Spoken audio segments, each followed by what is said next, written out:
अब हम आपको यह बताएंगे कि क्या यूक्रेन यूरोप का नया अफगानिस्तान बनने वाला है। रशिया ने अमेरिका और पश्चिमी देशों पर काफी गंभीर आरोप लगाए हैं।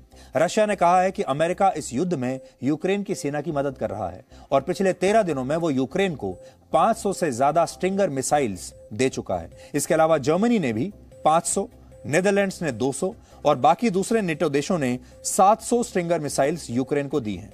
जर्मनी ने 1000 एंटी टैंक मिसाइल्स यूक्रेन की सेना को मदद के तौर पर भेजी हैं। इसके अलावा अमेरिका ने पोलैंड और यूक्रेन की सीमा पर एक एयरफील्ड बनाया है, जिससे यूक्रेन को अमेरिका और दूसरे पश्चिमी देशों द्वारा एयर सपोर्ट जिसके जरिए दिया जा रहा है। यानी अमेरिका और दूसरे देशों के जो विमान हैं वो लगातार यूक्रेन में उतर रहे हैं और इन विमानों में जरूरत का सामान और हथियार भी लाए जा रहे हैं।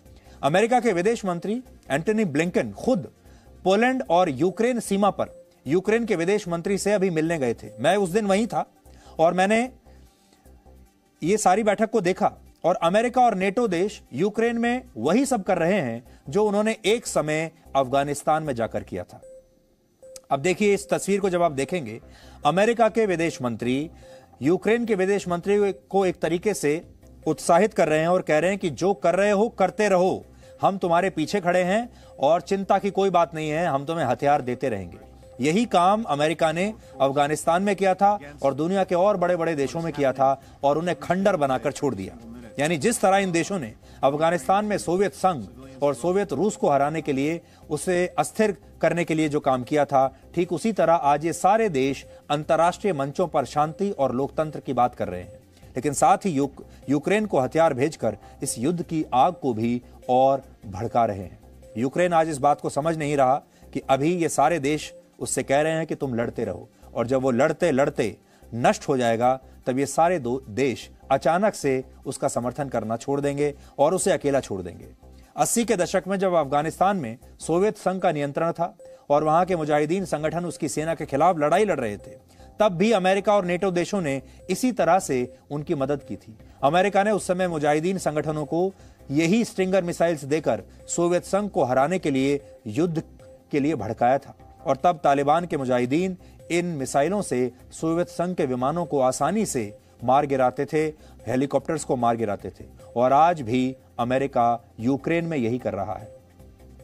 वो यूक्रेन को ज्यादा से ज्यादा यही स्टिंगर मिसाइल्स दे रहा है ताकि इस युद्ध में रशिया की वायुसेना को जबरदस्त नुकसान हो। अफगानिस्तान युद्ध के समय अमेरिका को लगता था कि आतंकवाद केवल एशिया के देशों की समस्या है, लेकिन जब 9/11 का हमला हुआ तो उसने 2001 में तालिबान की सरकार को हटाकर अफगानिस्तान में अपनी सेना भेज दी और पूरे देश को फिर से 20 साल लंबे युद्ध में धकेल दिया, आतंकवाद के नाम पर। इस बार अगर यूक्रेन में भी अमेरिका ऐसा करने में कामयाब रहा तो यह युद्ध काफी लंबा चलेगा और जैसे अभी एशिया में एक अफगानिस्तान आपको दिखाई देता है, ठीक वैसे ही यूरोप में भी एक और देश अफगानिस्तान जैसा बन जाएगा और आप कह पाएंगे शायद कि यूक्रेन यूरोप का नया अफगानिस्तान है।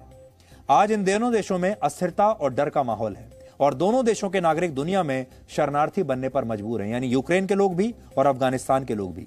फर्क इतना है कि यूरोप के अफगानिस्तान यानी यूक्रेन के लोगों को पूरे यूरोप के लोग, सारे देश शरण दे रहे हैं।